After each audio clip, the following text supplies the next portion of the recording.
We are also expecting tomorrow and over the next couple of days, 3 flights, special flights from the United States. You would have seen that President Biden spoke to Prime Minister.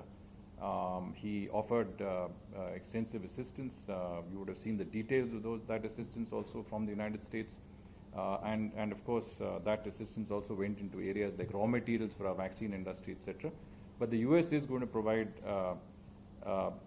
at an initial basis, at least 3 of these aircraft coming in with much needed oxygen equipment and concentrators, other areas that we need assistance.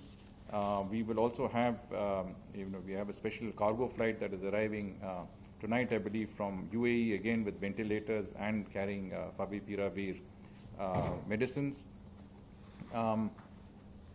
Just going back quickly to the US, I talked about the 3 flights that are coming in. The first one, which is tomorrow, 2 flights tomorrow, one in the morning and one in the afternoon, and on the 3rd of May we will have a 3rd flight.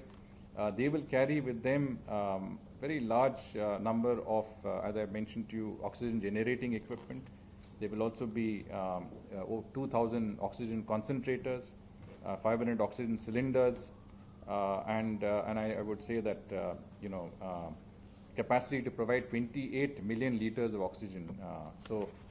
Again, very much needed help both in terms of cylinders, in terms of actual oxygen, but also, most importantly, oxygen generating equipment that is very much needed.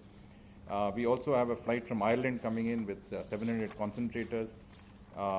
France has also been very active. I think their flight will also be coming in on Saturday. As I said, over 40 countries, and these are not just developed countries. Our neighbors, Mauritius, Bangladesh, Bhutan, have all come forward to offer assistance in whichever capacity is possible.